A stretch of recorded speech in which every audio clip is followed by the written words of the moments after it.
ಸ್ವಾಭಿಮಾನಿಗಳು ಜೀವನದಲ್ಲಿ ಮುಂದೆ ಸಾಗಲು ಉತ್ಸಾಹ. ಅಂದ್ರೆ ಇಲ್ಲಿ ನೋಡ್ರಿ, ನಾವು ಒಂದು ನಮ್ಮ ಜೀವನದಲ್ಲಿ ಗುರಿ ಇಟ್ಕೊಂಡಿವಿ, ಏಮ್ ಇಟ್ಕೊಂಡಿವಿ ಅಂದ್ರೆ ಅದಕ್ಕೆ ತರಬೇಕಂದ್ರೆ ಅಂದ್ರೆ ನಮ್ಮ ಕಾನ್ಫಿಡೆನ್ಸ್ ಮುಖ್ಯ ಆಗುತ್ತದೆ ಅಲ್ಲಿ. ಅಂದ್ರೆ ಕಾನ್ಫಿಡೆನ್ಸ್ ಇಂಪಾರ್ಟೆಂಟ್ ಇರುತ್ತೆ. ನೆಕ್ಸ್ಟ್ ಬರುವಂಥದ್ದು ಸ್ವಾಭಿಮಾನದ ಸ್ವರೂಪ. Hey guys, once again welcome back to my blog. तो भाई मुझे जो है डेली वीडियो अपलोड करना ही हो रहा है भाई, क्योंकि आप लोगों को मैंने पहले ही बताया था कि मेरा फ़ोन जो है थोड़ा प्रॉब्लम है बोलकर, तो जैसे तैसे करके जो है मैं ब्लॉगिंग करना शुरू कर रहा हूँ। तो देखेंगे कब तक चलता है फ़ोन, कब तक मतलब कब बंद पड़ जाए मालूम नहीं है। तो आज जो है गाइस थर्सडे, तो थर्सडे को जो है मेरा कॉलेज में सेमिनार है। सेमिनार को मतलब टॉपिक जो है सेल्फ एस्टीम है। तो वो जो है मतलब स्वाभिमान, आत्मा गौरव। तो वो जो है सेमिनार है मेरा पहला दिन बीएड थर्ड सेम में पहला सेमिनार मेरा ही आता है गाइस, क्योंकि पहला जो है रजिस्टर नंबर मेरा ही है। तो टीचर्स जो है रजिस्टर नंबर प्रकार वगैरह जो है सेमिनार करा रहे हैं। तो पहला जो है कॉलेज में क्लास में मेरा पहला होगा फर्स्ट सेमिनार। तो गाइस रेडी हो चुका हूँ मैं, और प्रिपेयर भी होना है थोड़ा बहुत।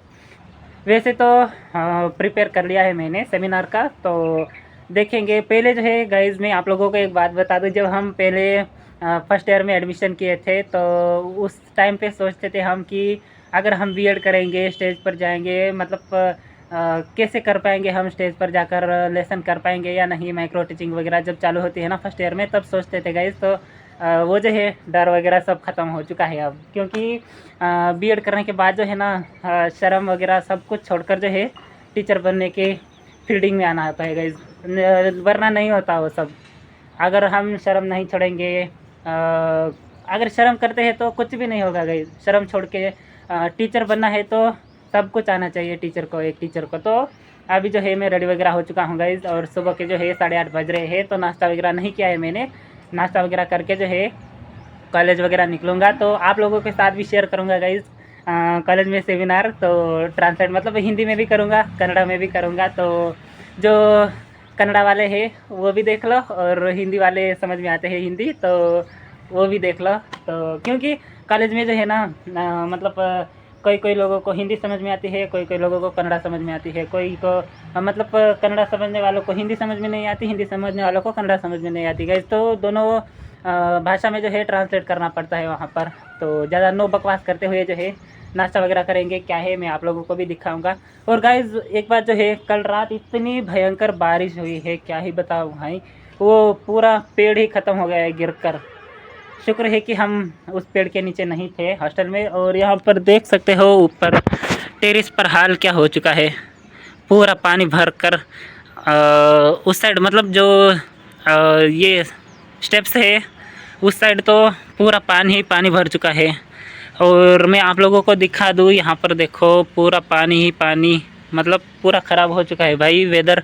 और ये पेड़ ख़त्म हो चुका है गाइस, मैं बता रहा था ना। तो देख सकते हो ये पेड़ जो है मतलब वहाँ से टूट कर गिर चुका है हवा में, देख सकते हो हवा इतनी तेज़ आई है गाइस। तो मैं नीचे जाकर भी दिखाऊंगा आप लोगों को, पूरा जो है सुना सुना सा लग रहा है गाइस ये पेड़ को देख। तो यहाँ पर देख सकते हो गाइस पूरा जो है मतलब आने जाने का रास्ता ही बंद हो चुका है, पूरा पेड़ गिरकर जो है ख़त्म। हवा आने की वजह से जो है बहुत तेज़ आंधी आई है गाइस, हवा नहीं आंधी भी बोल सकते हैं, तूफान बोल सकते हैं। तूफान के जैसे ही आंधी आई थी, और पेड़ जो है बीच में से टूट कर ही मतलब क्रैक होकर ख़त्म नीचे गिर चुका है। और नीचे देख सकते हो इतने सारे बादाम वगैरह झड़ गए हैं।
ಆಗಿದೆ ಅಂತ ಹೇಳ್ಬೋದು. ಯಾಕಂದರೆ ಈಗ ಬೇರೆಯವರು ಅಂದರೆ ನಾವು ಈಗ ಮಾತಾಡೋದು ನಾವು ಮಾಡುವಂಥ ಕೆಲಸ ಕಾರ್ಯಗಳು ಹೆಂಗಿರ್ತಾವ ಅಂತ ನಮ್ಮಿಂದಲೇ ಅದು ಅಂದರೆ ಸ್ವಾಭಿಮಾನ ಬೆಳೆಸ್ಬೋದು. ಇದು ತನ್ನನ್ನು ತಾನು ಗೌರವಿಸಿಕೊಳ್ಳುವುದು, ಸ್ವೀಕರಿಸುವುದು ಮತ್ತು ಸವಾಲುಗಳನ್ನು ಎದುರಿಸುವ ಆತ್ಮವಿಶ್ವಾಸವನ್ನು ಒಳಗೊಂಡಿದೆ. ಅಂದರೆ ಈಗ ನೋಡಿ ತನ್ನನ್ನು ತಾನು ಗೌರವಿಸಿಕೊಳ್ಳುವುದು ಅಂದರೆ ನಾವು ಖುದ್ದಾಗಿಯೇ ನಾವು ರೆಸ್ಪೆಕ್ಟ್ ಮಾಡಿದಂದ್ರೆ ನಾವು ಬೇರೆಯವರಿಗೆ ರೆಸ್ಪೆಕ್ಟ್ ಮಾಡೋದು ಈಸಿ ಆಗ್ತದೆ. ಅಂದರೆ ಸ್ವೀಕರಿಸಿಕೊಳ್ಳುವುದು ಮತ್ತು ಸವಾಲುಗಳನ್ನು ಎದುರಿಸುವುದು ಅಂದರೆ ಯಾವುದಾದ್ರೂ ಒಂದು ಸವಾಲನ್ನು ಬಂದರೆ ಏನಾದರೂ ಒಂದು ಅಂದರೆ ಕಷ್ಟಗಳು ಬಂತಂದರೆ ಅದನ್ನು ಫೇಸ್ ಮಾಡುವಂತಹ ಶಕ್ತಿ ನಮ್ಮಲ್ಲಿ ಇರಬೇಕು. ಅದೇ ಸ್ವಾಭಿಮಾನ ಅಂತ ಹೇಳ್ಬೋದು. ಇದು ಮಾನಸಿಕ ಆರೋಗ್ಯ ಮತ್ತು ಸಂತೋಷ ಜೀವನಕ್ಕೆ ಅತ್ಯಂತ ಅವಶ್ಯಕವಾಗಿದೆ. ಅಂದರೆ ಈ ಮಾನಸಿಕ ಆರೋಗ್ಯ ಈಗ ನಾವು ಏನಾದರೂ ಒಂದು ಸಣ್ಣ ಕೆಲಸ ಅಂದರೆ ಒಳ್ಳೆ ಕೆಲಸ ನಮ್ಮ ಕೈಲಿ ಮಾಡೋಕ್ಕಾಗಿದೆ ಅಂದರೆ ಕೆಟ್ಟ ಕೆಲಸನೂ ಮಾಡ್ತಾ ಇದ್ದೀವಿ. ಯಾಕಂದರೆ ಈಗ ನೋಡಿ ಉದಾಹರಣೆಗೆ ಈಗ ಮುಂದೆ ಇರ್ತಾರೆ ಒಬ್ಬ ಮನುಷ್ಯನಿಗೆ ರೋಡ್ ಕ್ರಾಸ್ ಮಾಡಲಿರ್ತದೆ. ಈಗ ಅವರಿಗೆ ಆಗುತ್ತೆ ಅವ್ರ ಕೈಲಿಂದ ಅಂದರೆ ಅವ್ರಿಗೆ ಒಂದು ಸೈಡಿಂದ ಇನ್ನೊಂದು ಸೈಡಿಗೆ ಕರ್ಕೊಂಡು ಹೋಗ್ಬೇಕಂದ್ರೆ ನಾವು ಅವರಿಗೆ ಕೈ ಹಿಡ್ಕೊಂಡು ರಸ್ತೆ ಅಂದರೆ ಗಾಡಿಗಳು ಬರ್ತದೆ ನೋಡಿ ಅವರಿಗೆ ಪಾಸ್ ಮಾಡಿ ಬೇರೆ ಕಡೆಗೆ ಹೋಗಿ ಬಿಟ್ಕೊಡೋಕ್ಕೆ. ಅಂದರೆ ನಾವು ಸಣ್ಣ ಸಣ್ಣ ಕೆಲಸ ನಮಗೆ ಸಂತೋಷ ಜೀವನಕ್ಕೆ ಅತ್ಯಂತ ಅವಶ್ಯಕವಾಗಿದೆ. ಅಂದರೆ ಸಣ್ಣ ಸಣ್ಣ ಕೆಲಸದಿಂದ ನಮಗೆ ಖುಷಿ ಆಗ್ತದೆ. ಅಂದರೆ ನಾವು ಅಂತ ಒಂದು ಒಳ್ಳೆ ಕೆಲಸ ಮಾಡಿದ್ದೀವಲ್ಲಪ್ಪ ಅಂತ ನಮಗೆ ಅನಿಸ್ತದೆ. ಆಮೇಲೆ ಬರುವಂಥದ್ದು ಸ್ವಾಭಿಮಾನದ ಅಂಶಗಳು, ಫ್ಯಾಕ್ಟರ್ಸ್ ಆಫ್ ಸೆಲ್ಫ್ ಇಸ್ಟೇಮ್.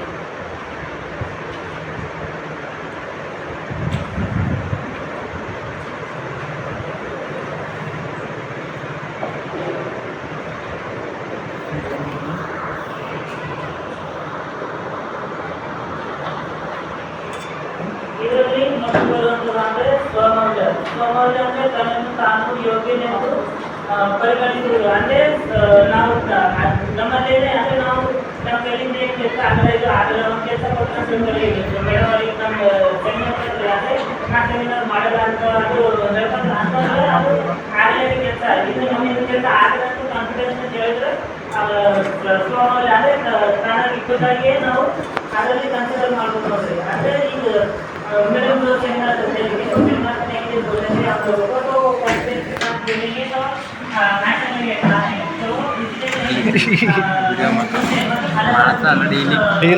ಇಲ್ಲಿಗೂ ಹೆಂಗಿದೆ ಬಾಟ್ಲ್ ಹಚ್ಚಿ ಅದಕ್ಕೆ ನನ್ನ ರೆಕಾರ್ಡ್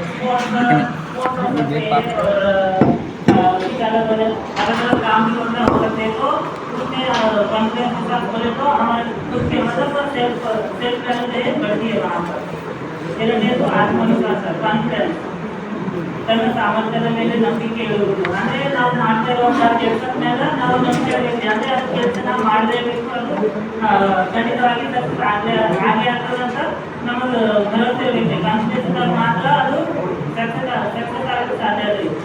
ಅಂದರೆ ಉದಾಹರಣೆಗೆ ನೋಡಿ ನಾವು ಒಂದು ಪುಸ್ತಕ ಇರ್ತದೆ. ಒಂದು ಪುಸ್ತಕ ನಾವು ಒಂದು ಟಾಪಿಕ್ ತಗೊಂಡಿವಿ ಅಂದರೆ ಒಂದಿನದಲ್ಲಿ ಅದು 10 ಪೇಜ್ ಓದಿ ಮುಗಿಸಬೇಕಂತ ಒಂದು ಗುರಿ ಇರ್ತೈತಿ. ಅಂದರೆ ಕಾನ್ಫಿಡೆನ್ಸ್ ಅಷ್ಟು ಓದಿ ಮುಗಿಸ್ತೀನಿ ಅಂತ ಕಾನ್ಫಿಡೆನ್ಸ್ ಇದ್ರೆ ಅದು ಸಕ್ಸಸ್ ಆಗ್ತದೆ. ಮೂರನೇದು ಧನಾತ್ಮಕ ದೃಷ್ಟಿಕೋನ, ಪಾಸಿಟಿವ್ ಪರ್ಸ್ಪೆಕ್ಟಿವ್. ತಪ್ಪುಗಳನ್ನು ಒಪ್ಪಿಕೊಂಡು ನಕಾರಾತ್ಮಕ ಆಲೋಚನೆಗಳನ್ನು ನಿರ್ಮಿಸುವುದು. ಅಂದರೆ ನಾವು ಏನಾದರೂ ಒಂದು ಕೆಲಸ ಮಾಡಿದ್ರೆ ಏನಾದರೂ ಮಾತಾಡಿದಾಗ ಒಂದು ತಪ್ಪಾಯ್ತಂದರೆ ಅದು ಅಂದರೆ ನಾವು ತಿಳ್ಕೊಳ್ಳುವಂಥ ಪ್ರಯತ್ನ ಮಾಡಬೇಕು. जो हम बोलते हैं, जो हम काम करते हैं उसको गलत हुआ तो सुधारने का ट्राई करना चाहिए उसमें। मतलब उसमें ट्राई करेंगे तो हम जो काम वगैरह करते हैं उसमें कुछ गलत हुआ तो अगर उसमें सुधारने का नहीं कोशिश किया तो सेल्फ रिस्पेक्ट नहीं बढ़ती। ಆಮೇಲೆ ಸ್ವಾಭಿಮಾನದ ಪ್ರಾಮುಖ್ಯತೆ ಅಥವಾ ಮಹತ್ವ.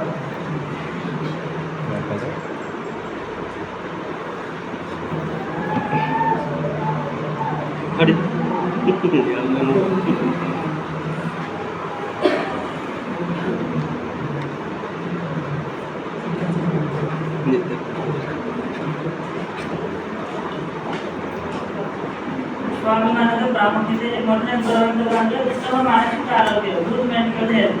ಅಂದರೆ ಇದರಲ್ಲಿ ನಾವು ಉತ್ತಮ ಮಾನಸಿಕ ಆರೋಗ್ಯ ಇದರಲ್ಲಿ ಏನೇನು ಇದಾಗೋದು ಅಂದರೆ ಕಡಿಮೆ ಆತಂಕ ಮತ್ತು ಖಿನ್ನತೆ, ಹೆಚ್ಚಿನ ಸಂತೋಷವನ್ನು ನೀಡುತ್ತದೆ. ಅಂದರೆ ಈ ಉದಾಹರಣೆ ನಾವು ಹೇಳಿದ್ರೆ ಅಂದರೆ ವಯಸ್ಸಾದವರಿಗೆ ಒಂದು ಬಸ್ ಕಡೆಗೆ ಒಂದು ಸೈಡ್ ಹೋಗ್ಬೇಕಂದ್ರೆ ಅವ್ರಿಗೆ ಆಗಲಿಲ್ಲ ಅಂದರೆ ನಾವು ಅವರಿಗೆ ಬರೋದು ಮತ್ತು ರೆಸ್ಪೆಕ್ಟ್ನಿಂದ ಅವ್ರ ಸರಿ ಮಾತಾಡೋದ್ರಿ. ಎರಡನೇದು ಉತ್ತಮ ಸಂಬಂಧಗಳು, ಗುಡ್ ರಿಲೇಶನ್ಶಿಪ್, ಇತರರೊಂದಿಗೆ ಆರೋಗ್ಯಕರ ಸಂಬಂಧಗಳನ್ನು ಬೆಳೆಸಲು ಸಹಾಯ ಮಾಡುತ್ತದೆ.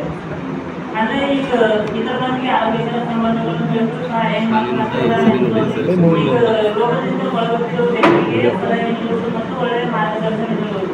जो भी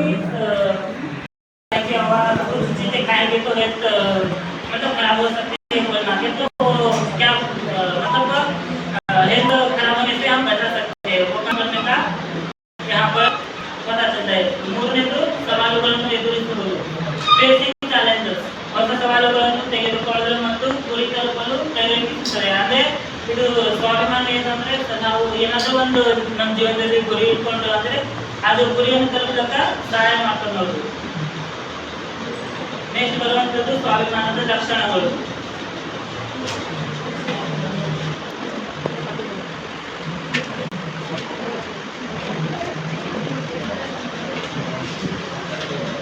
ಸ್ವಾಭಿಮಾನದ ಲಕ್ಷಣಗಳು, ಕ್ಯಾರೆಕ್ಟರಿಸ್ಟಿಕ್ಸ್ ಆಫ್ ಸೆಲ್ಫ್ ಇಸ್ಟೇಟ್. ಇದರಲ್ಲಿ ತನ್ನ ಮೌಲ್ಯವನ್ನು ಅರಿತುಕೊಳ್ಳುವುದು, ಅಂಡರ್ಸ್ಟ್ಯಾಂಡಿಂಗ್ ಒನ್ಸ್ ಓನ್ ವ್ಯಾಲ್ಯೂ. ಅಂದ್ರೆ ನಮ್ಮನ್ನು ನಾವೇ ಅರಿತುಕೊಳ್ಳೋದ್ರಿ. ಉದಾಹರಣೆಗೆ ಏನಂದ್ರೆ ನಾನು ಮಹತ್ವವಾದ ವ್ಯಕ್ತಿ ಎಂಬ ಭಾವನೆ ಇರುವುದು. ಅಂದ್ರೆ ನಾ ಸ್ಪೆಷಾಲಿಟಿ, ನಾ ಮಾಡುವಂಥ ಕಾರ್ಯ ಆಗಲಿ ಕೆಲಸ ಆಗಲಿ ಏನಾದರೂ ನಮ್ಮಿಂದ ಆಗಲ್ಲ ಅಂತ ಹೇಳ್ಕೊಡೋದು. ಯಾಕಂದ್ರೆ ಅದು ನಾವು ಆಗಿಲ್ಲ, ಏನಾದರೂ ನಮ್ಮಿಂದ ಸಾಧ್ಯ ಇಲ್ಲ ಅಂತ ಹೇಳಿದ್ರೆ ಅಂದ್ರೆ ಅಲ್ಲಿ ಡೌನ್ ಆಗ್ತದೆ. ಏನು ಸೆಲ್ಫ್ ಇಸ್ಟೇಮ್. ಎರಡನೇದು ಇತರರಿಂದ ಅವಮಾನವನ್ನು ಸಹಿಸದಿರುವುದು. ಅಂದ್ರೆ ಇನ್ನೊಂದು ಬ್ಯಾರರಿಂದ ತಮ್ಮ ಗೌರವ ಬೇಕೆಂಬ ಮನೋಭಾವ ಇರ್ತದೆ. ಯಾಕಂದ್ರೆ ಈ ಬ್ಯಾರರಿ ನಾವು ಅವ್ರ ಸರಿ ಚೆಂದ ಮಾತಾಡಿದ್ರೆ ರೆಸ್ಪೆಕ್ಟ್ ಮಾತಾಡಿದ್ರೆ ಅವ್ರನ್ನೂ ರೆಸ್ಪೆಕ್ಟ್ ಕೊಡ್ತಾರೆ ನಮಗೆ. ಅಂದ್ರೆ ಈಗ ನಾವು ಏನಾದರೂ ಕಚ್ಚಿ ಬಿಚ್ಚಿ ಮಾತಾಡಿದ್ರೆ ಅಂದ್ರೆ ಅವ್ರು ಬ್ಯಾರರು ನಮಗೆ ರೆಸ್ಪೆಕ್ಟ್ ಕೊಡಲಿ. हम दूसरे को मतलब रिस्पेक्ट देकर बात करें तो आगे वाले भी हमें रिस्पेक्ट देकर बात करते हैं. नहीं तो अनावश्यक आप बोलकर कुछ भी बकवास किए तो अपना रास्ता आपको या अपना रास्ता आपको बोलते हैं. ಮೂರನೇದು ನೇರತೆ ಮತ್ತು ಸತ್ಯನಿಷ್ಠೆ, ಆನೆಸ್ಟಿ ಆ್ಯಂಡ್ ಇಂಟೆಗ್ರಿಟಿ. ಸತ್ಯವಾಗಿರುವುದು ಮತ್ತು ಪ್ರಾಮಾಣಿಕತೆ ಕಾಯ್ದುಕೊಳ್ಳುವುದು. ಅಂದ್ರೆ ಇನ್ನೊಂದು ಇದರ ಉದಾಹರಣೆಗೆ ಹೇಳೋದಾದ್ರೆ ಸುಳ್ಳು ಹೇಳೋದಕ್ಕೆ ಸ್ವಾಭಿಮಾನ ಕೊಡೋದ್ರಿ ಜನರು. ಅಂದ್ರೆ ಒಣ ಸುಳ್ಳು ಹೇಳ್ಕೊಂಡು ನಡೀತಾರಲ್ಲಿ ಅದು ಎಂಬ ಒಂದು ಕರೆ ಹೇಳ್ತಾನ, ನೂರು ಸುಳ್ಳು ಹೇಳ್ತಾನ ಅಂತ ಅವ್ರಿಗೆ ರೆಸ್ಪೆಕ್ಟ್ ಕೊಡೋದ್ರಿ ಜನರು. ಅಂಥವ್ರು ನಾವು ಆಗ್ಬೇಕು ನೋಡ್ರಿ. ನಾಲ್ಕನೇದು ಇತರರನ್ನು ಗೌರವಿಸುವುದು. ಅಂದ್ರೆ ಇತರರನ್ನು ಗೌರವಿಸುವುದು ಅಂದ್ರೆ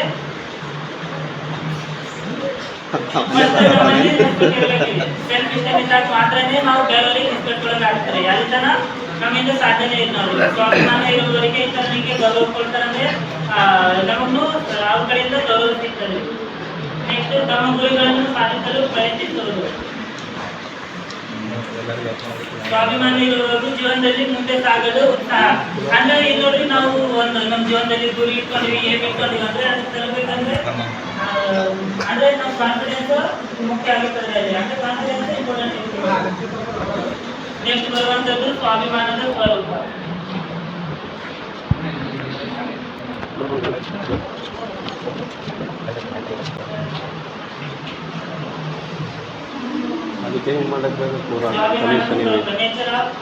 ನೇಚರ್ ಆಫ್ ಸೆಲ್ಫ್ ಇಸ್ಟೇಮ್. ಅಂದ್ರೆ ಇದರಲ್ಲಿ ಫಸ್ಟ್ ಇತರರನ್ನು ಗೌರವಿಸುವ ಮನೋಧೋರಣೆ ಹೊಂದುವುದು. ಅಂದ್ರೆ ಮೊದಲೇ ಹೇಳಿದಂಗೆ ನಾವು ರೆಸ್ಪೆಕ್ಟ್ ಮಾತಾಡಿದ್ರೆ ಬೇರೆಯವ್ರ ಸರಿ ಅವರು ನಮ್ಗೆ ರೆಸ್ಪೆಕ್ಟ್ ಕೊಟ್ಟು ಮಾತಾಡ್ತಾರೆ. ಅಂದ್ರೆ हम दूसरे को रिस्पेक्ट देकर बात किए तो वो भी रिस्पेक्ट देकर बात करते हैं. रिस्पेक्ट देकर बात करने का हुनर हम रखें तो आगे वाले भी रिस्पेक्ट हमें देते बोलते.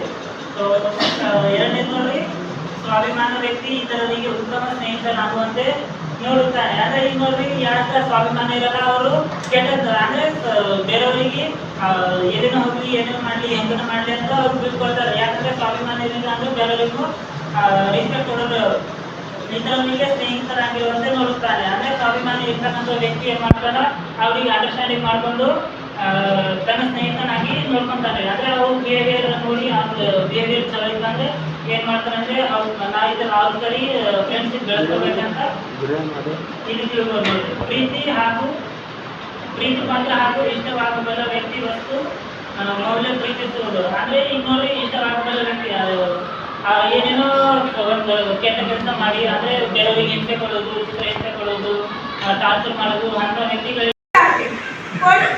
for charging advanced studies the students. Next students specialize in subjects like arts, science, commerce और technology. यहाँ पे क्या है students क्या है इन subject में भी है बच्ची मेरा वीडियो मेरा तो गाइस फाइनली जो है कॉलेज वगैरह छुट्टी हो चुका है, बहुत देर हो चुकी है क्योंकि कॉलेज जो है हमारे आज लगभग 4 बजे छुट्टी हुई है ना, तो टाइम ही नहीं मिला ब्लॉगिंग बनाने के लिए। और आज जो है हनुमान जयंती उत्सव था, तो गाइस हनुमान जो जन्म लिया था वो दिन का जो है आज सेलिब्रेट किया है ना यहाँ पर। तो वो खाना वगैरह बांट रहे थे हमारे कॉलेज के आगे। आप लोगों ने देखा ही होगा हनुमान मंदिर के यहाँ। तो हनुमान मंदिर को जाकर जो है दोपहर खाना वगैरह वहीं खा लिया था। टिफ़िन बॉक्स ले गए थे, लेकिन टिफ़िन बॉक्स जो है वैसे ही रह गया है, तो कोई बात नहीं। बाद में जो है हम दोपहर खाना वगैरह खाकर सेमिनार वगैरह करके जो है कॉलेज से छुट्टी होकर आ चुका हूँ भाई। अभी भी देखो मौसम, कल रात जो है 3 से 4 पेड़, मतलब हॉस्टल का एक वहाँ पर एक, और वो जो आम का पेड़ दिख रहा है वो भी पूरा ख़त्म हो चुका है भाई। आज फिर से देखो मौसम पूरा काला काला हो चुका है, पूरा ख़राब हो चुका है गाइस।